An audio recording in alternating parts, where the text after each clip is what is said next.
Hi, it's Todd Matheson from Sept Matheson. I'm standing out front of Cote Palm Beach today on behalf of the developer Steer.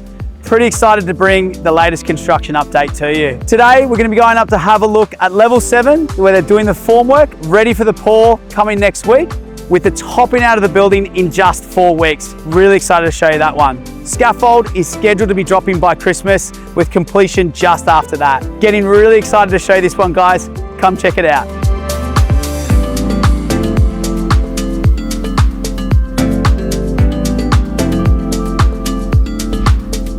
It's great to see the construction going on this side here.